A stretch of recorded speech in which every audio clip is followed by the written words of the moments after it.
Bon, bonsoir à toutes et à tous, et je remercie les organisatrices et la directrice de cet institut de m'avoir invité. J'ai accepté au dernier moment parce que je n'avais que cette soirée de libre, excusez-moi, mais comme ce n'est pas un mardi et comme je ne parle pas de Paris vraiment, je pense que ça ira. Alors, comme un certain nombre d'événements symboliques, nous avons tous une double perception de ces derniers. L'une qui est individuelle, qui est associée à notre propre expérience, et l'autre qui est collective, qui est culturelle, même si la première l'est aussi, mais elle est beaucoup plus subjective. Alors Noël, dans cette acception, constitue, je crois, une construction qui nous apparaît presque immuable. Je veux dire par là qu'on considère désormais Noël comme une fête de famille. Je reviendrai tout à fait à la fin sur ce terme-là, avec et autour des enfants. Une fête aussi avec des symboles forts. Le repas, avec ses mets toujours un peu obligés, vous savez, foie gras, huîtres, chapon, etc., champagne, évidemment. Le sapin, les cadeaux, les lumières, la neige, si possible, qui nous renvoie d'ailleurs toujours à des Noëls d'antan. On dit, avant, il y avait de la neige à Noël, c'était formidable. Sauf qu'au Brésil, par exemple, c'est beaucoup plus difficile. Alors, on fête Noël aussi. Enfin, je crois que ce qui est intéressant, c'est ce que je voudrais aussi vous montrer, c'est que cette fête est devenue une fête quasi universelle, qu'on célèbre un peu partout, une espèce de fête globale, mondialisée aujourd'hui, même si elle n'a pas le même sens partout. Par exemple, au Japon, on fête Noël, mais c'est la fête des fiancés, le 25 décembre. Mais c'est quand même la fête dite de Noël. Alors c'est une célébration donc, qui mêle le local et le global et qui a aujourd'hui pris une sorte de tour homogène, ou presque homogène, ou qu'on considère comme homogène, c'est-à-dire qui englobe théoriquement non pas seulement la société occidentale, mais l'ensemble, je dirais, du monde. Une fête globalisée, comme on dit. Mais en définitive, quand on creuse un petit peu, on se rend compte que même si c'est autour de la famille, autour de la consommation, en tout genre, il y a quand même des écarts qui sont considérables. Et ce que je voudrais essayer de vous montrer, ce que notre livre a essayé de mettre en valeur, c'est que tous ces éléments qui composent Noël sont parfois beaucoup plus anciens qu'on ne pense, parfois beaucoup plus récents qu'on ne pense aussi. Les Noëls de toujours, ça n'existe pas. Et qui ont aussi, ou qui avaient aussi souvent une signification très différente de celle qu'on peut lui donner aujourd'hui. Alors c'est quand même une étrange idée, me semble-t-il, même si tout fait histoire, même si tout objet fait histoire, c'est quand même une étrange idée d'écrire une histoire de Noël. D'abord parce que François Walter et moi, lorsqu'on nous a proposé ce sujet, nous avons pensé qu'il n'y avait rien à dire, que tout avait été dit, que tout était dit tout le temps, que tous les ans, c'est comme les marronniers, il y a des livres sur Noël qui paraissent et qui se répètent à l'infini. Autrement dit, on sait tous que le 25 décembre a lieu le 25 décembre, si je puis dire, qu'il faut absolument des sapins, que les sapins ont toujours existé, la crèche aussi, etc. etc. Donc, en fait, on semblait entrer ou se diriger vers un terrain historique qui était complètement balisé, complètement occupé. À ceci près, donc, on lisait toujours la même chose, y compris d'ailleurs sous des plumes, soit de sociologues, plutôt soit d'ethnologues, très autorisés. Très, très autorisés. Bon. Étrangeté aussi parce que ce nouveau fait social total, pour reprendre l'expression de Marcel Mauss, qu'il n'emploie pas pour Noël, bien sûr, nous a contraint à un travail de recherche évidemment extrêmement foisonnant. Il n'y a pas dans les archives, je dirais, des dossiers marqués Noël. Bon, Il peut y en avoir, mais c'est assez rare. On n'en a même pas rencontré, nous. Donc, ce qui fait qu'il a fallu travailler sur des archives administratives, des archives religieuses, des archives judiciaires aussi parfois, des journaux de voyage, des égo-documents, donc des gens qui écrivent leur journal et savoir ce qu'ils disent sur Noël. Parfois, ils disent rien du tout. Ils tiennent leur journal pendant des années et au 25 décembre, eh bien, parfois, c'est passé. Il n'y a pas. Et pas seulement au XVIe ou au XVIIe siècle, mais aussi au XIXe siècle, dans des régions où la chrétienté est extrêmement marquée. Mais nous avons aussi utilisé, alors évidemment avec des précautions méthodologiques importantes, hein, des archives littéraires, parce que l'archive littéraire n'est pas l'archive historique en tant que telle, mais elle est une archive pour l'historien qu'il faut utiliser en travaillant sur le contexte, en travaillant sur l'organisation, en travaillant sur la culture de l'auteur, etc. Et il est bien intéressant, par exemple, d'analyser les contes de Noël, voir comment ces contes ont évolué ou pas jusqu'à une période extrêmement récente, donc jusqu'à aujourd'hui. Alors c'est un fait social global, c'est vrai, mais qui se compose de clivages sociaux et géographiques extrêmement sensibles. Extrêmement sensibles. Alors, je dirais le cadre spatial a été essentiellement un cadre européen. Évidemment, il est impossible de ne pas pouvoir parler des pays germaniques quand on travaille sur ce sujet, mais il est aussi difficile de se passer je dirais, des interrogations qui concernent les pays méditerranéens, qui ont une autre approche, et pourtant qui fêtent aussi le 25 décembre. Et de fait, pourquoi c'est très important? Parce que pendant très longtemps, jusqu'à une période très récente, jusqu'autour des années probablement 1950, 1960, à partir du moment où Noël est devenu une grande fête de la consommation, parce que le niveau de vie s'était élevé après la Seconde Guerre mondiale, eh bien, jusqu'à cette période-là, très souvent, Noël était une sorte d'ethnotype. Autrement dit, un élément qui pouvait constituer une structure d'identité d'un pays. Et un diplomate anglais à la fin du XIXe siècle, c'est vrai que c'est la fin du XIXe siècle, dit à un moment, de toute manière, qui ne fête pas Noël comme les Anglais n'est pas véritablement un Anglais. Bon. Et les Allemands vont dire, après 1870, seuls nous savons fêter Noël. Voilà, je résume, mais c'est un peu ça. Voilà. Et le cadre temporel, lui, pose alors un problème important. En présentant la communication, vous avez dit du Moyen-Âge à aujourd'hui, c'est un peu plus compliqué pour nous. Ça a été un peu plus délicat parce que, si vous voulez, ce qui se passe, c'est qu'il y a une sorte de continuum dans Noël. Bon, c'est une fête de continuum, mais en même temps avec des ruptures pour lesquelles nous n'avons pas de documents. Nous n'avons pas de documents. Et ce que l'historien peut fixer, par exemple par rapport au sapin ou par rapport à la crèche, ce n'est pas simplement de tenter de répondre à une question qui est très souvent posée par les journalistes quand ils nous interviewent. À partir de quand on voit le sapin? À partir de quand? On ne sait pas. On peut vous donner une date ou une date approximative qui atteste de la présence du sapin à tel ou tel endroit, mais pas forcément. Par exemple, je vais vous donner un exemple précis. En 1521 à Sélestat, donc au moment de Noël, le 23 décembre, l'administration locale publie un texte en disant qu'il faut surveiller les coupes de sapin. Bon. Alors, certains ont dit, ben voilà, c'est la preuve à partir de laquelle tout le monde coupait le sapin pour l'avoir chez soi. Pas du tout. Pas du tout. C'est peut-être ça, mais à notre sens, ce n'est pas tout à fait ça.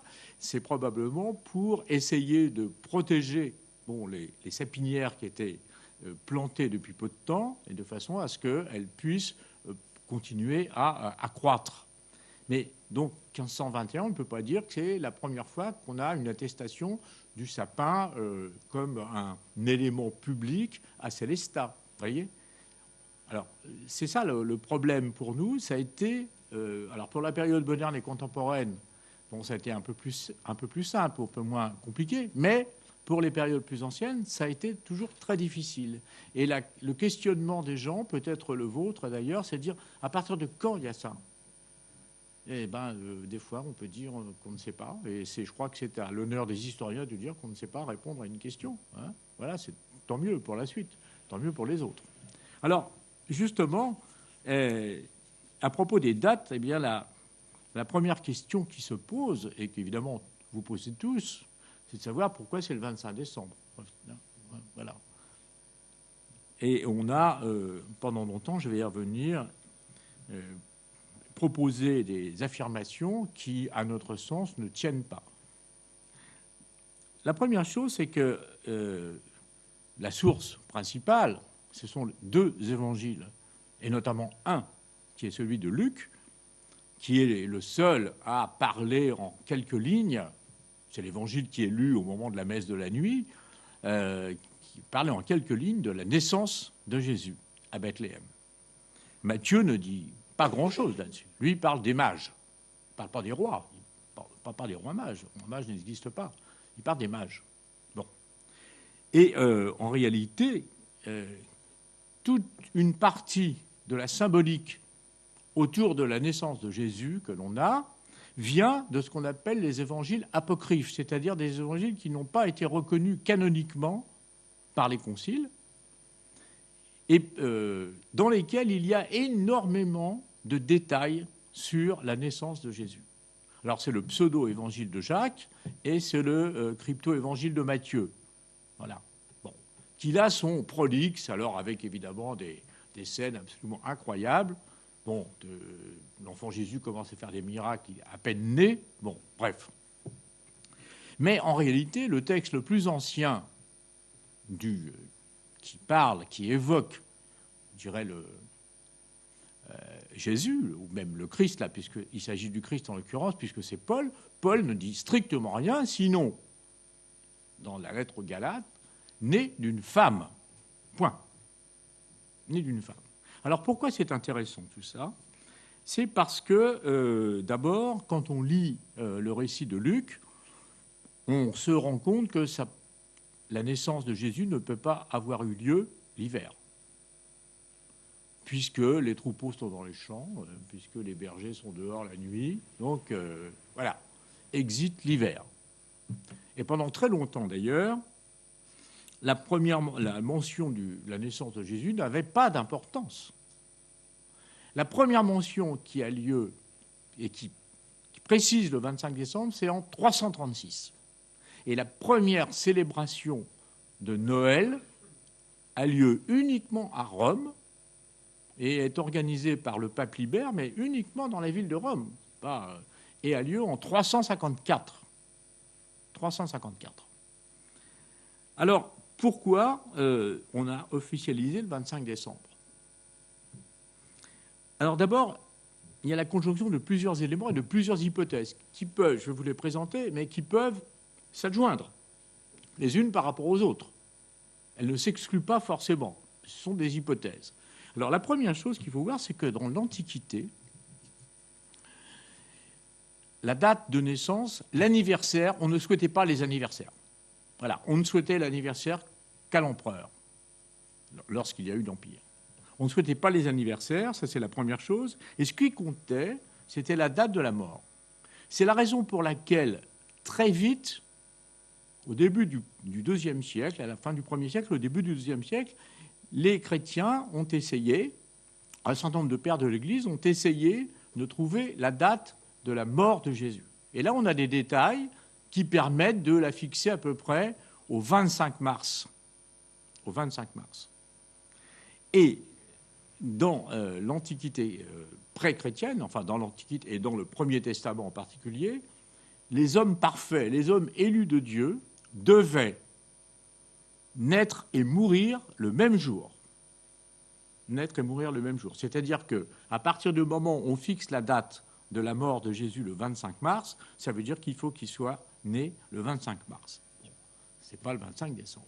Or, évidemment, ce qui finit par être important progressivement chez les chrétiens, ce n'est pas tant la naissance de Jésus que sa conception.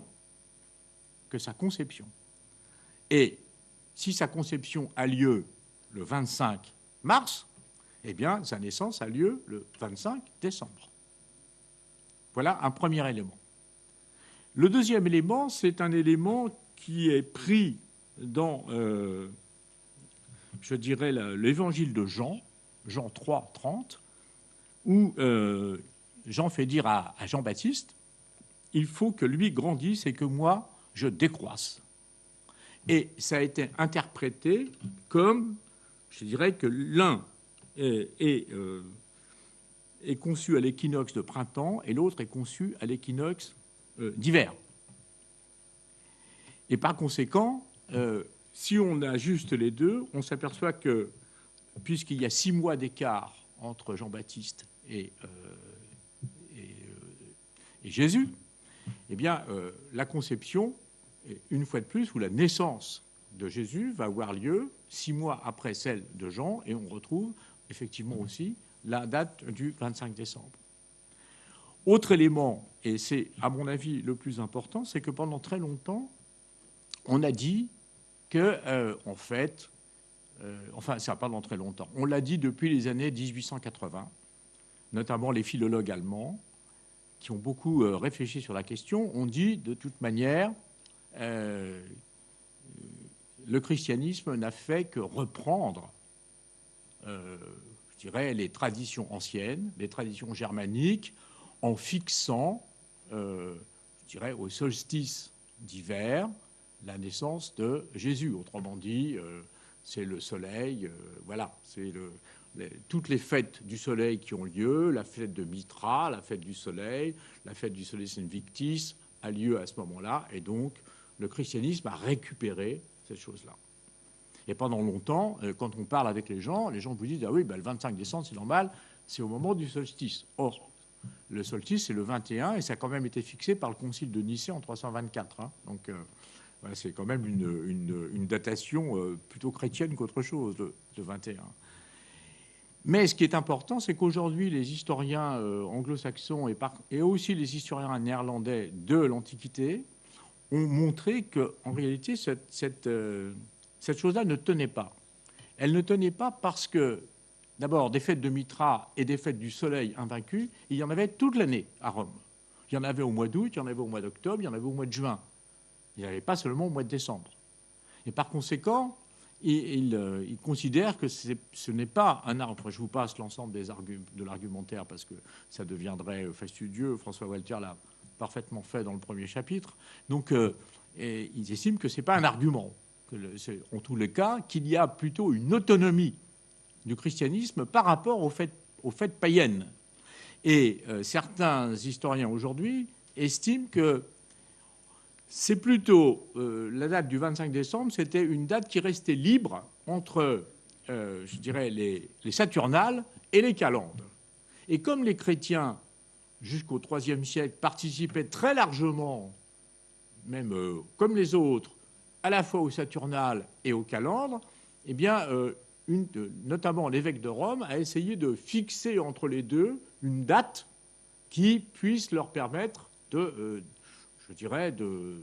mettre entre parenthèses cet ensemble de fêtes extrêmement débridées qui avaient lieu entre le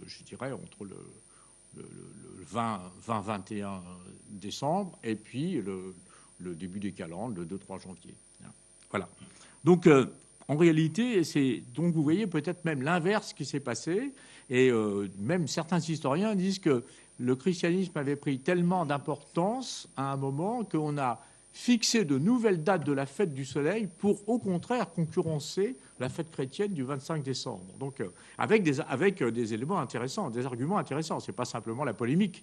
Donc, ce qu'il faut bien penser aujourd'hui, c'est que l'idée qu'on a tous en disant bah oui, c'est le solstice, etc., c'est quelque chose qu'il faut revoir de façon assez singulière. Hein. Voilà. Alors, je crois que ce qui est très important aussi là-dedans, c'est que ça nous donne déjà une première indication qui fait que la fête de Noël est quand même une fête des excès. Une fête des excès. Elle s'inscrit dans ce calendrier extrêmement intéressant qui va en gros du 21 décembre justement jusqu'au 6 janvier. Et on s'aperçoit là que pendant toute la période à la fois médiévale et moderne, ce temps-là qu'on a appelé entre le 25 décembre et le 6 janvier, le temps des 12 jours, c'est un temps qui est extrêmement important pour les sociétés à la fois rurales et urbaines, mais plus rurales qu'urbaines. Ils étaient largement majoritaires à ce moment-là. Je reviendrai là-dessus. Donc, c'est une fête des excès. Pourquoi ? Parce que, d'abord, ça s'inscrit dans cette période, qui est une période d'excès, une période où la société vit cul par-dessus tête. Par exemple, il y a la fête des innocents. Mais la fête des innocents, c'est la fête de l'évêque des innocents. C'est-à-dire qu'on élit un évêque, alors des fois pour 24 heures, des fois pour une semaine, en Angleterre pour 2 mois. À l'époque médiévale, on ne me demandez pas à partir de quand, je vais vous dire le XIIIe siècle pour être tranquille, mais j'en suis pas sûr vraiment. Et cet évêque fonctionnait comme un évêque.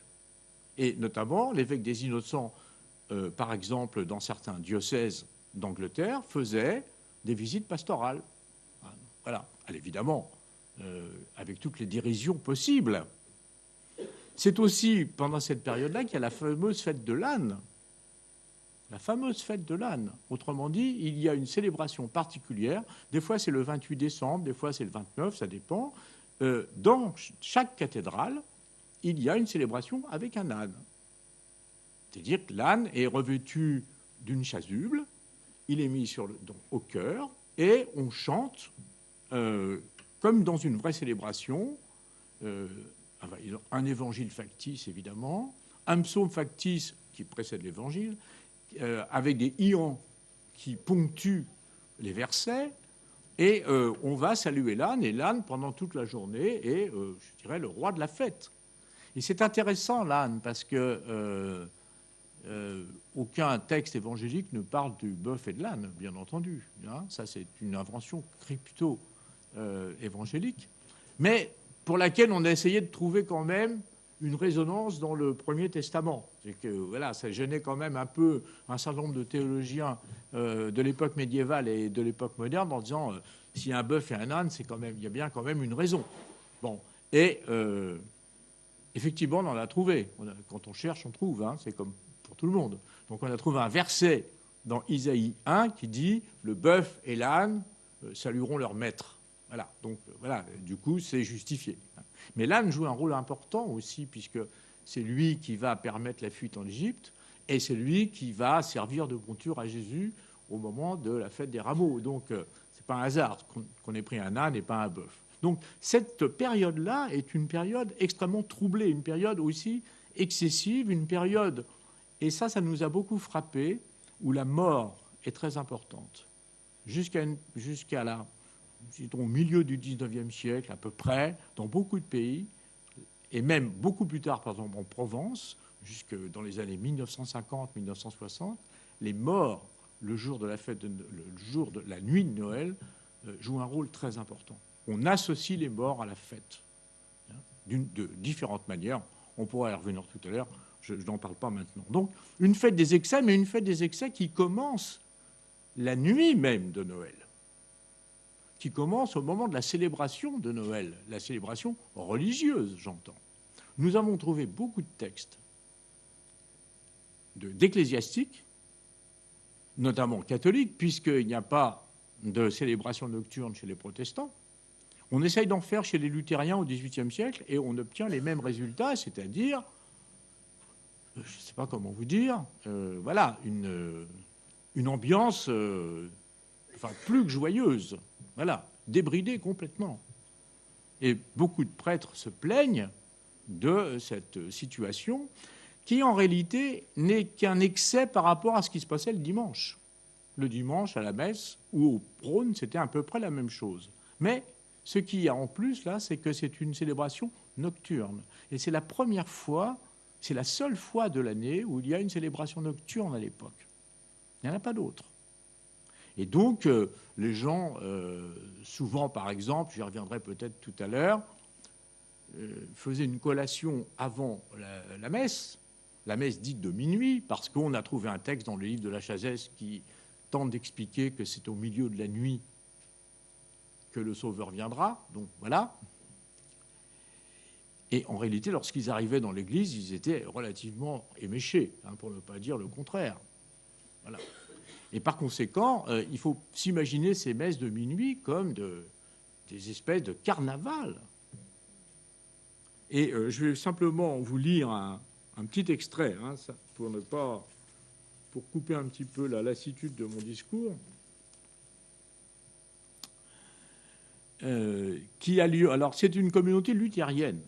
Je l'ai prise exprès, c'est pas pour faire de l'antiluthéranisme primaire, pas du tout, mais pour vous montrer que à partir du moment où les luthériens dans le Harz, qui est une région de l'Allemagne, une région montagneuse de l'Allemagne, acceptent aussi de faire une célébration nocturne, on va obtenir exactement les mêmes choses. Le service religieux commença vers 4 heures. Vers 4 heures. Mais il va commencer à faire nuit assez vite. L'église était éclairée et retentissait de la musique et des chants. La fête réunissait la population des montagnes voisines, laquelle, pour se protéger du froid et participer à la fête du Christ, avait pris la précaution de se munir d'alcool et de gâteaux de miel. L'église était bondée et le bruit aussi fort que si tous les tambours d'un régiment battaient en même temps. La puanteur des vapeurs d'alcool et de la fumée de tabac remplissait l'église et étouffait presque le seul homme sobre de l'assemblée, à savoir le prédicateur. À cause du bruit, il ne pouvait se faire entendre. Il se tenait sur la chaire et regardait sa communauté. Les flambeaux que les gens complètement saouls avaient arrachés des candélabres circulaient à travers le bâtiment. Chez certains, l'abus d'alcool et de pain d'épices avait des effets par le haut et par le bas. D'autres s'adonnaient sans honte à la fornication avec les femmes qu'ils avaient amenées. Et c'est ce qu'on appelle un service religieux. Voilà. Et simplement, deuxième exemple pour faire l'équilibre quand même, c'est une Anglaise que j'aime beaucoup par ailleurs, qui s'appelle Madame Cradock, qui a laissé un journal assez extraordinaire de son voyage en France, où elle voyage pendant 2 ans. Et en 1784, elle passe 6 mois à Marseille. Et alors évidemment, elle est ce qu'on n'appelait pas encore anglicane, elle fait partie de l'Église établie, avec tous les présupposés à l'égard des catholiques, évidemment. Mais elle est assez curieuse, elle est curieuse de tout, de connaître le pays, on le voit très bien. Et le 24 décembre, elle va dans une église conventuelle de Marseille et elle rapporte ce récit. L'office commença. Le bruit et le bavardage des assistants couvraient la voix du prêtre et il était impossible de rien entendre. On se disputait les places, on discutait le prix.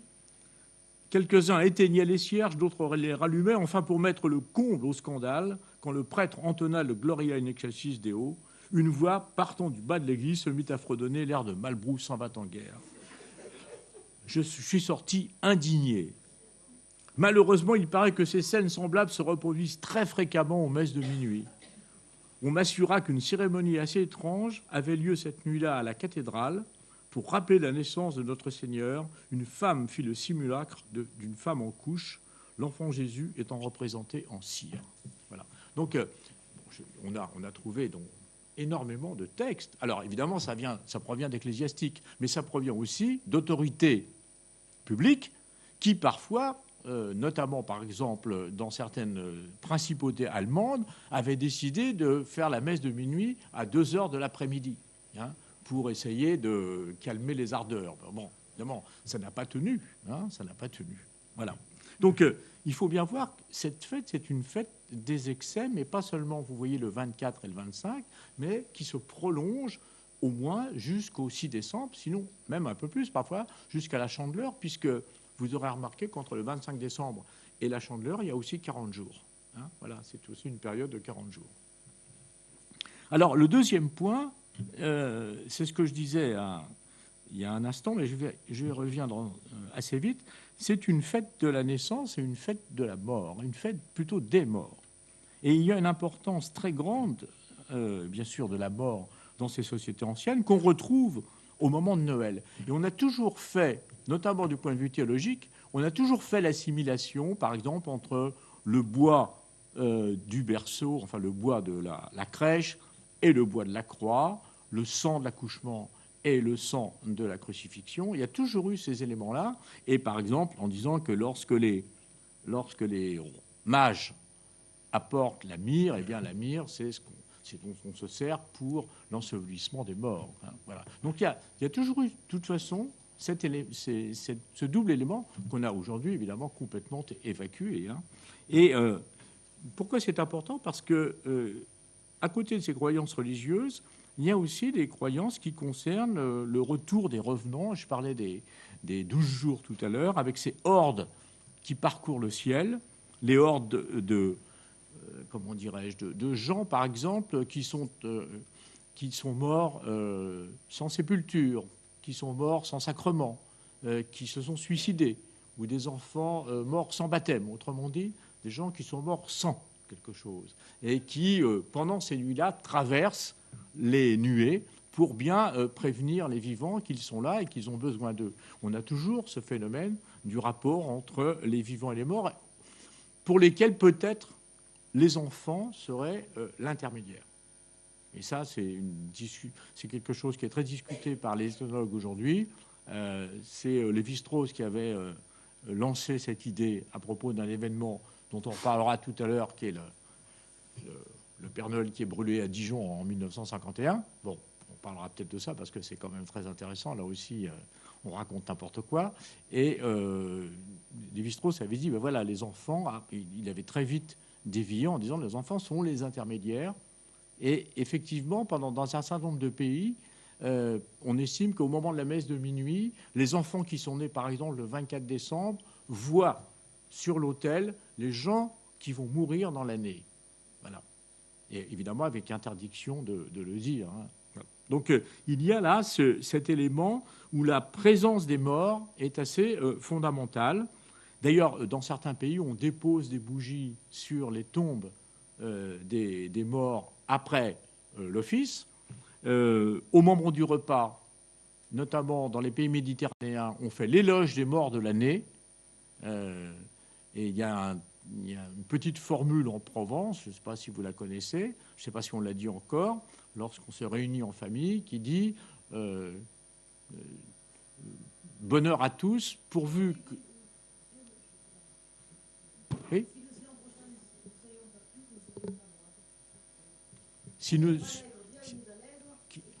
Voilà, si nous ne sommes pas plus nombreux l'année prochaine, que nous ne soyons pas moins nombreux. Voilà. Donc il y a effectivement cette relation qui est importante. Et on voit aussi, par exemple, que dans beaucoup de régions, au moment du repas festif, on laisse toujours les restes.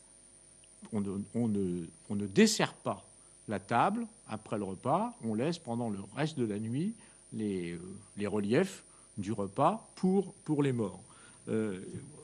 Pardon, ça existe en Suède, ça existe en Pologne, ça existe en Valais, ça existe en Provence. Donc, ce n'est pas simplement lié, par exemple, au catholicisme. C'est un élément qui est très largement partagé en Europe. J'avais un petit texte que j'avais sélectionné là-dessus. Le soir du gros souper, ça c'est la Provence, la table n'est pas desservie. La table n'était pas desservie, pardon. On relevait seulement les angles de la nappe et l'on amoncelait au centre les miettes du repas. Pendant la nuit, les admettos, c'est-à-dire les âmes des morts, venaient picorer ces reliefs. On les répandait ensuite dans les champs pour la bénédiction des récoltes. En général, oui, on récolte ce genre de choses pour les vertus qu'elles possèdent. Et souvent, d'ailleurs, les contes ont pris... cette dimension, ont pris cet élément comme support, hein, le rôle des morts, qui est très associé au rôle des vivants. Et par exemple, un conte très très connu, qui ne se passe pas, je vous l'accorde, le 25 décembre, mais le 31, bon, on ne va pas chicaner, c'est donc La petite fille aux allumettes, où là, on a véritablement le rôle de la mort, de la grand-mère, qui est là, et qui l'appelle, et puis la petite fille meurt à son tour, hein.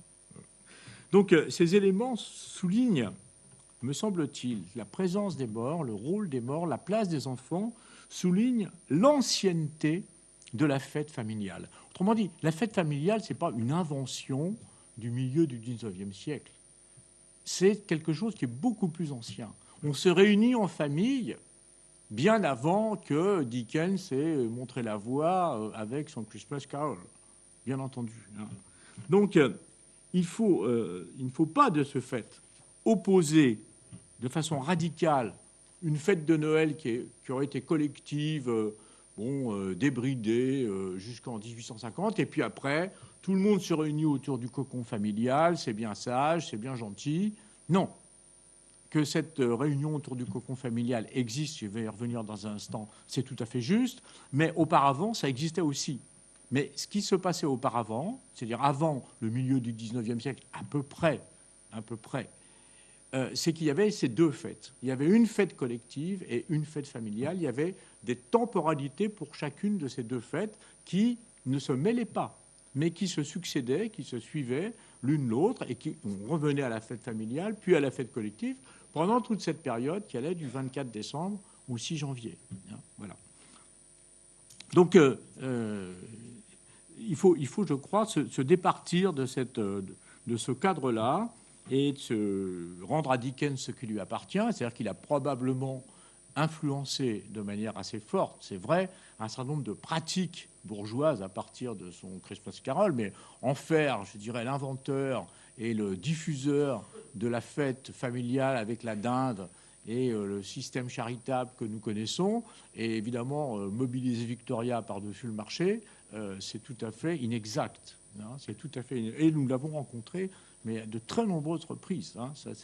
Cette fête qui serait une fête anglaise, alors qu'en réalité, je dirais, beaucoup d'éléments existaient déjà, comme les cadeaux, comme le sapin, bien sûr, qui, dès la fin du Moyen-Âge, existent. Voilà. Les cadeaux existent depuis très longtemps. Ce n'est pas une invention, je dirais, de la société de consommation. Ils avaient simplement, à la fois, une valeur extrêmement différente. Ils avaient une valeur différente. D'abord parce qu'il n'y avait pas des cadeaux dans toutes les catégories sociales, mais ça, j'enfonce des portes ouvertes. Tout le monde a entendu parler, ses grands-parents, dire « moi j'avais une orange » ou « j'avais une pipe en sucre », et puis voilà. Bon, alors c'est vrai, et puis des fois il n'y avait rien du tout, parce que ce n'était pas dans la tradition de faire des cadeaux. D'autres fois, les cadeaux, c'était des cadeaux qui étaient, je dirais, du don et du contre-don. Et par exemple, les maîtres devaient faire des cadeaux à leurs serviteurs, mais les serviteurs devaient faire des cadeaux aux maîtres aussi. Et dans Le Christ s'est arrêté à Éboli, Carlo Levi dit, et ça se passe dans les années 30, dit que là, c'était les serviteurs qui devaient faire des cadeaux aux maîtres, mais il n'y avait pas de réciprocité. On est en compagnie dans les années 1930-35. Voilà. Donc, l'histoire des cadeaux existe et elle est très variable d'un pays à un autre. Par exemple, en Angleterre, à la fin du XVIIe siècle, on a le journal d'un Français protestant qui s'appelle Musseron de Walburg qui indique que le jour de Noël, les taverniers offraient le jambon et la bière à leurs clients, à leurs clients habituels, bien sûr, et que voilà, leurs clients ne leur devaient rien. Mais en général, il y avait, je dirais, quand la situation le permettait, d'une manière ou d'une autre, les cadeaux existaient. Alors, avec toujours, je dirais, comment dirais-je, des règles, mais des règles qui n'étaient pas écrites et qui continuent d'exister aujourd'hui. Si nous regardons les uns et les autres quels cadeaux nous faisons pas des cadeaux n'importe comment à n'importe qui. Autrement dit, comme on n'invite pas n'importe qui. Autrement dit, il y a des règles induites qui existaient déjà à l'époque. Et dans les manuels de maintien, qui ont beaucoup fleuri à la fin du XIXe siècle, que ce soit en Angleterre, en Allemagne ou en France, on indique bien que pour Noël, il y a un certain nombre de choses à faire et à ne pas faire. Par exemple, une femme mariée qui reçoit un cadeau d'un homme ne doit jamais le remercier elle-même, mais passer par son mari, bien entendu, parce que sinon, ça pourrait créer des ambiguïtés. Et vous voyez donc, par là, il me semble que ce que nous avons voulu montrer, c'est que les symboles aujourd'hui qui nous paraissent plutôt des symboles relativement récents, par exemple comme les cadeaux dont je parlais tout à l'heure, sont en fait des symboles qui sont beaucoup plus anciens. Et puisque quand même au moment des calendes romaines, on faisait des cadeaux. Hein, aussi, on faisait des cadeaux. C'était le début de l'année. Alors, ce qu'il faut enfin noter dans ce domaine-là, c'est que ces éléments symboliques, les cadeaux, les repas, le sapin, enfin, je ne peux pas insister parce que je vois que l'heure tourne, ont une géographie. Il y a une géographie noélique spécifique en fonction de cet ensemble-là. J'ai parlé de l'Angleterre tout à l'heure. Évidemment, il faut parler aussi du monde germanique. Et on se rend compte que le sapin, pour revenir à lui, c'est plutôt un symbole, et c'est d'abord un symbole germanique, et plutôt un symbole d'ailleurs luthérien, qui s'est développé, qui s'est diffusé par l'intermédiaire de princes et de princesses d'origine germanique, mais qui a existé véritablement dans les milieux, dans la plupart des milieux, très tardivement. Très tardivement, c'est surtout à partir du début du XIXe siècle que dans les familles de culture allemande, on voit apparaître des petits sapins dans les maisons. Mais inversement, dans les pays méditerranéens, ou dans les pays, enfin en France par exemple, alors si j'exclus la Lorraine, l'Alsace évidemment, mais en Bretagne, mais dans le Limousin, mais en Provence, il n'est pas question de faire un sapin, on n'y pense même pas. Et on n'y pense même pas, on y pense encore moins dans les pays méditerranéens pour des raisons évidentes. Hein. Donc cette diffusion des sapins aujourd'hui, je passais tout à l'heure en arrivant ici, il y a un fleuriste qui est au coin là, du boulevard Henri IV, mais le trottoir est jonché de sapins. Alors, ça existait à Vienne, par exemple, dans les années 1850. Vous avez un marché aux sapins, mais c'est à Vienne, c'est pas à Paris.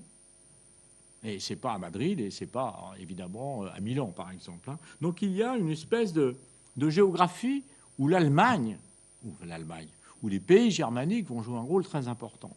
Et je crois que l'un des tournants essentiels, c'est pas Dickens, c'est pas Victoria, c'est en 1805, un pasteur qui s'appelle Schleiermacher et qui écrit un texte fondateur.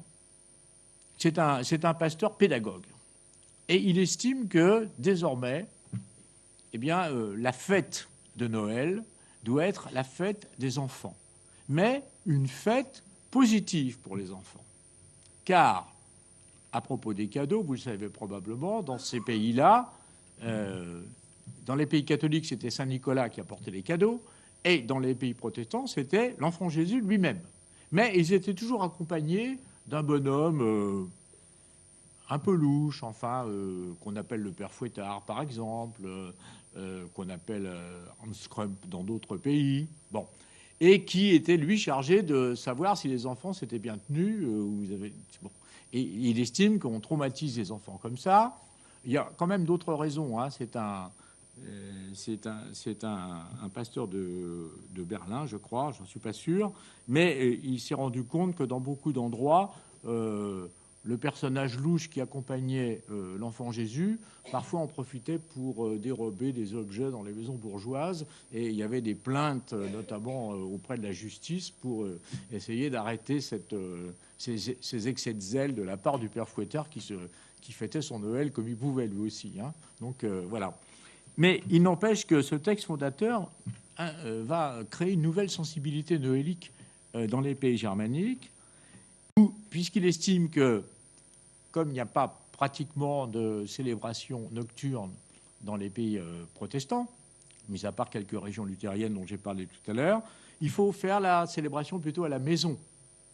Donc on va chanter des cantiques à la maison, on va lire des textes évangéliques à la maison, et on va s'occuper essentiellement des enfants. Voilà, c'est à partir de là, donc 1805, 1808, qu'on fixe un petit peu les choses et que progressivement, la place des enfants va devenir première, au moins dans ces pays-là, et la place de la maison, la place de la famille vont devenir aussi essentielles. Et donc c'est une sorte, je dirais, de Noël allemand qui devient un archétype et qui va se diffuser un petit peu par la suite. Et par exemple, au moment de la guerre de 1870, enfin 70-71, Guillaume II va faire dresser un grand sapin à Versailles, voilà, où il se trouve, et il va faire distribuer aux soldats qui vont devenir allemands, en fonction de l'unité, il va faire distribuer des pipes avec son effigie, donc il va faire distribuer des cadeaux, voilà. Et évidemment, les Français regardent ça de manière très étonnée. Et du coup, c'est aussi une façon de montrer leur réticence à l'égard du sapin, qui est une invention allemande, et donc, enfin, qui est une invention allemande, c'est ce qu'ils disent, et donc, du coup, qu'ils la refusent complètement. La refusent complètement. Et Pierre-Jacques Ezélias, qui avait écrit un livre qui s'appelait Le Cheval d'Orgueil, qui était les mémoires d'un paysan bigoudin, il dit, mais quelle idée de planter un sapin dans de la terre battue alors que c'est pas du tout l'endroit. Jamais, dit-il, nous aurions eu cette idée complètement saugrenue. Donc alors il parle pas évidemment de cette invention allemande, mais c'est un refus total d'une culture qui est complètement différente, complètement étrangère, et cette implantation du sapin va être là aussi assez tardive, probablement va commencer entre les deux guerres mondiales et puis va se développer de manière beaucoup plus forte à partir de 1945-1950. Ça ne veut pas dire qu'il n'y avait pas des décorations végétales dans beaucoup de régions à ce moment-là, et bien avant. On en trouve au XVIe, au XVIIe siècle. Les gens prenaient des branches, mais des branches de houx, des branches de gui, et souvent ils les mettaient aux fenêtres mais ça avait une vertu prophylactique et pas du tout le symbole forcément de la renaissance de la vie, qu'on peut lui trouver aussi, évidemment, mais c'était pour éviter que les mauvais esprits n'entrent dans les maisons. On pensait qu'ils se prendraient les cheveux, par exemple, dans les épines et que, de ce fait, on serait libéré de leur présence néfaste. Voilà, donc il y avait aussi cet élément-là qui joue un rôle. Alors, évidemment... du côté de la France, je viens d'en parler tout à l'heure, ou même de l'Italie, ou même de l'Espagne, les pratiques étaient complètement différentes. Complètement différentes. Donc, évidemment, pas de sapin, mais crèche. Mais la crèche. La crèche, c'est, je dirais, un marqueur catholique et pas un marqueur protestant. Mais là encore, si on trouve quelques crèches dans les inventaires après décès, par exemple, de grandes familles aristocratiques du XVIIe siècle, ou du début du XVIIIe siècle, ce n'est que très tardivement que les crèches vont devenir des crèches domestiques. Auparavant, les crèches étaient des crèches réservées aux églises, essentiellement, ou même des crèches de l'espace public autour desquelles on faisait des petits spectacles qui remplaçaient les anciens mystères médiévaux, qui avaient été interdits à cause des excès dont je parlais tout à l'heure, dont la fête de l'âne est un exemple. Donc, ce n'est que progressivement le premier marché au Santon a lieu à Marseille en 1808. Donc, vous voyez, c'est quand même extrêmement tardif par rapport à ce qu'on pense. Donc, les crèches domestiques, des petites crèches, pour lesquelles il y a un débat en France qui revient régulièrement, d'ailleurs depuis seulement une quinzaine d'années, sur lequel on pourra parler tout à l'heure si vous voulez, à propos de l'espace public. Mais ces crèches domestiques sont un marqueur catholique, mais un marqueur assez tardif. Et pas de crèche, théoriquement, chez les protestants. Surtout ces crèches avec le bœuf, l'âne, où on dit, mais où ils sont allés trouver ça. Et puis, bien sûr, tous les personnages qui représentent, non pas simplement la nativité, mais qui représentent une nativité transposée d'un point de vue temporel, puisque on représente les métiers qui se font dans les villages, les fameux santons. Les santons, ça veut dire les petits saints. Voilà, mais ce n'est pas des petits saints, c'est le rémouleur, la marchande de poissons, c'est le type qui va à la pêche, c'est le laboureur, c'est la marchande de légumes, enfin, etc., etc. C'est donc la vie du village qui est représentée avec des libertés qui sont prises dans le décor. Voilà, on transpose Bethléem en village provençal, voilà, c'est une transposition permanente et ça participe de cette plasticité que représente la fête de Noël. Et cette plasticité, évidemment, nous la vivons aujourd'hui. Alors, le troisième point sur lequel je vais aller assez rapidement, puisque j'en ai parlé un tout petit peu tout à l'heure, c'est qu'il n'y a pas de continuum. Autrement dit, contrairement à ce qu'on a évoqué à la fin du XIXe siècle, il faut se départir de l'idée selon laquelle, en fait, les folkistes, c'est un mot qui est intraduisible en français, les folkistes allemands, à la fin du XIXe siècle, on pensait que, je vous le disais tout à l'heure, en fait, c'était des fêtes germaniques que le christianisme a utilisées, a réadaptées, et en transformant Wotan en Saint-Nicolas, en remplaçant Noël, en remplaçant la fête de Yule, dont vous parlez tout à l'heure, qui n'est pas seulement une fête scandinave, hein, vous l'avez connue au Danemark, mais elle existait dans beaucoup d'autres. En Allemagne du Nord, par exemple, elle était très fréquente. On voit aussi son nom en Écosse, hein, donc voilà, on a ce phénomène-là. Et en estimant que voilà, le christianisme avait, je dirais, utilisé et adapté tous ces éléments. En fait, on n'a aucun continuum, hein, et on a je dirais, des autonomies. Pourquoi c'est important ce que je dis là? C'est parce que, par exemple, le nazisme a largement utilisé cette dimension du folkisme. En transformant complètement la fête de Noël, au moment de la prise du pouvoir d'Hitler à partir de 1933, dès 1934, il y a des petits livrets qui sont imprimés pour expliquer comment il va falloir fêter Noël en famille. Et à partir de 1939-40, il y a là l'intégration du contexte de la guerre. Et par exemple, il y a quatre moments qui sont demandés lorsqu'on fête Noël en famille dans l'Allemagne nazie. Le premier moment, c'est effectivement penser aux enfants. Le deuxième moment, c'est penser aux mères. Le troisième moment, c'est penser aux soldats morts. Et on retrouve là quand même un peu la mort, aux soldats morts au front. Et le quatrième moment, c'est évidemment penser au Führer, qui est le nouveau soleil, etc., etc., etc. Autrement dit, il y a une utilisation et un usage, donc, ou un mésusage des traditions germaniques allemandes, anciennes, de la part d'Hitler. Alors, donc on a, si vous voulez, je crois, dans ce livre, essayé de contrer cette notion de continuum, de continuité historique, parce que très souvent, on a l'impression que ce qu'on ne peut pas fixer précisément a, semble-t-il, toujours existé, quoi. Voilà. À partir du moment où on ne peut pas le fixer, on dit c'est la tradition. Voilà. Mais qu'est-ce que la tradition? La tradition, elle a aussi une histoire, hein. Elle n'est pas une tradition comme ça, elle a un point de départ. Et donc, c'est aussi autour de ça que nous avons voulu mettre l'accent. Si j'ai encore 2 minutes, je voudrais vous lire justement à ce propos un texte.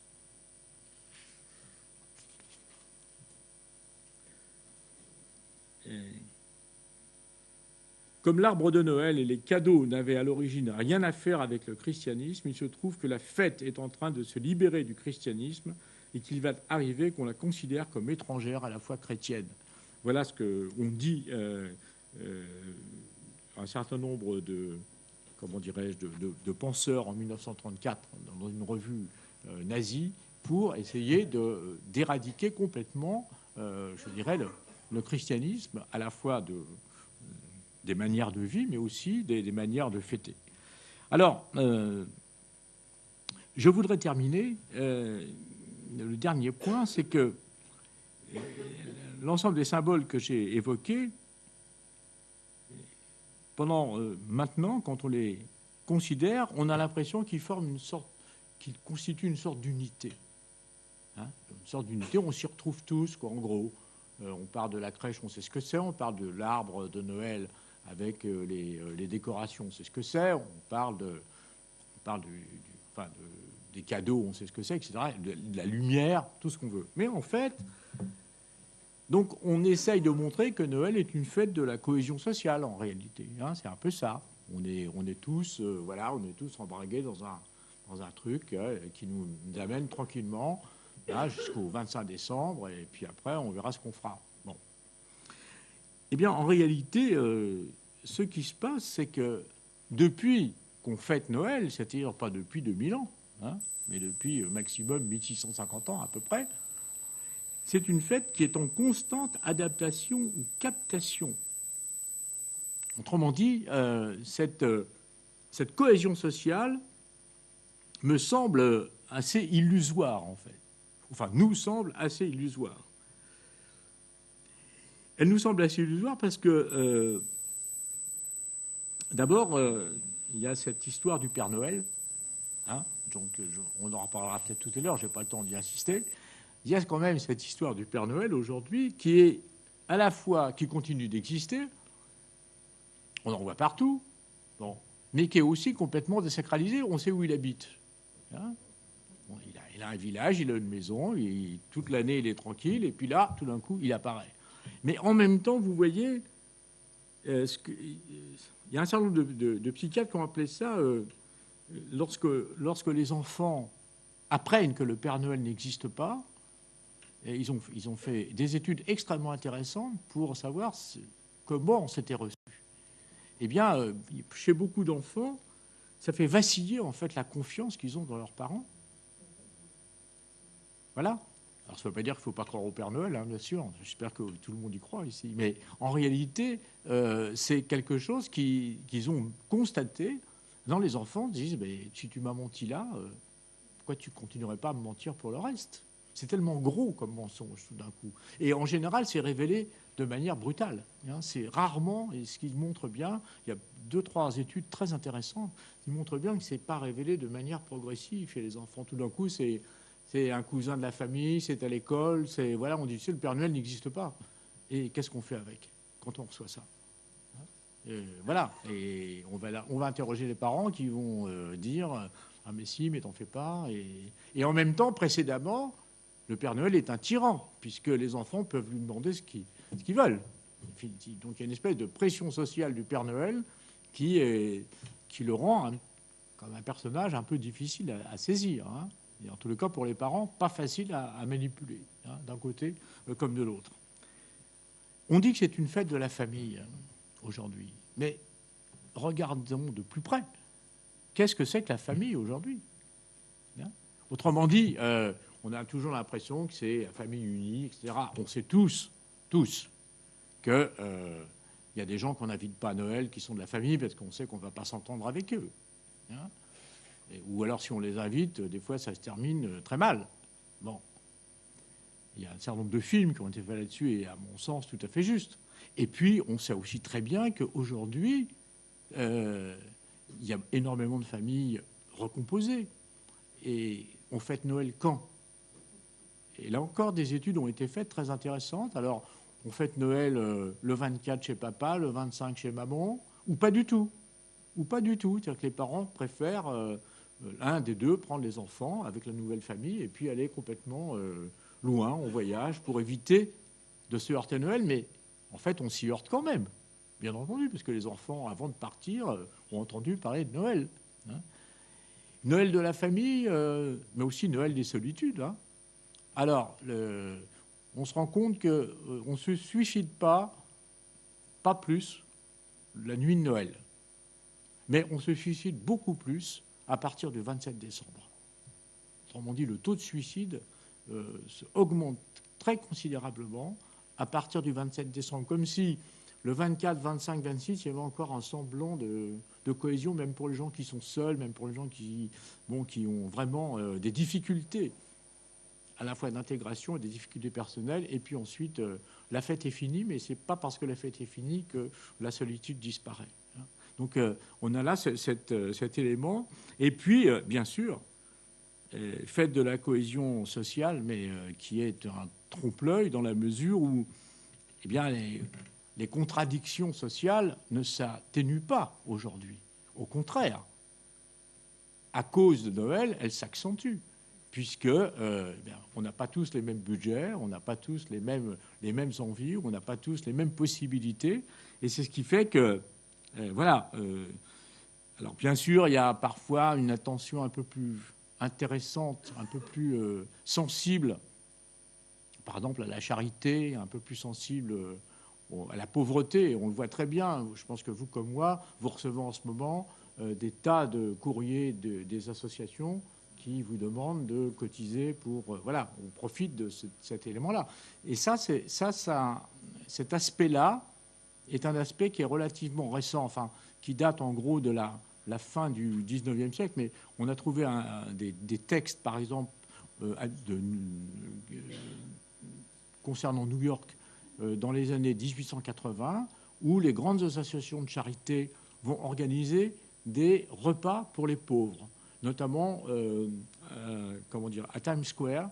Il y a une espèce de grande arène qui est construite et on va venir faire manger les pauvres de New York le 25 décembre. À ceci près qu'il y a des gradins et on peut venir les voir.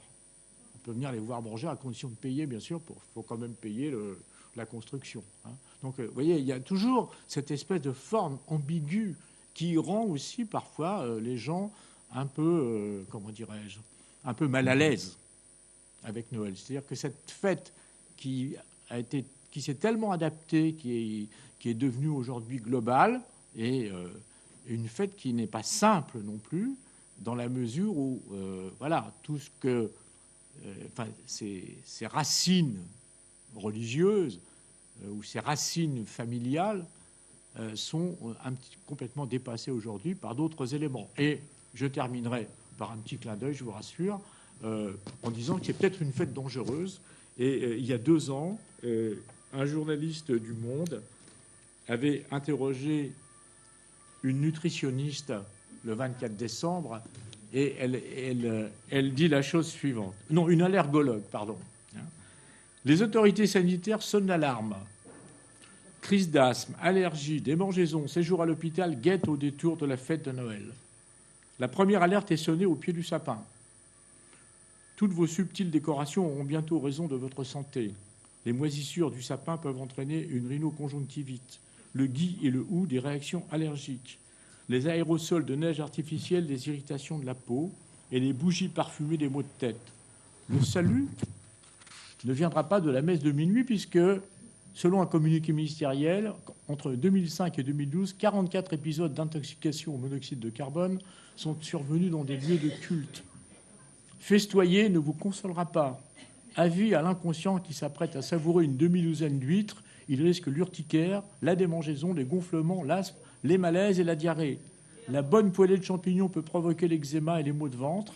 Le lait, présent dans les bûches, le fromage, les gâteaux, sera peut-être cause d'urticaire ou d'un malaise. Le chocolat déclenchera un œdème. L'alcool ne déroge pas à la règle. Les sulfites contenus dans les coupes de champagne ou le verre de vin vous achèveront d'une crise d'asthme et d'éternuement. Joyeux Noël quand même.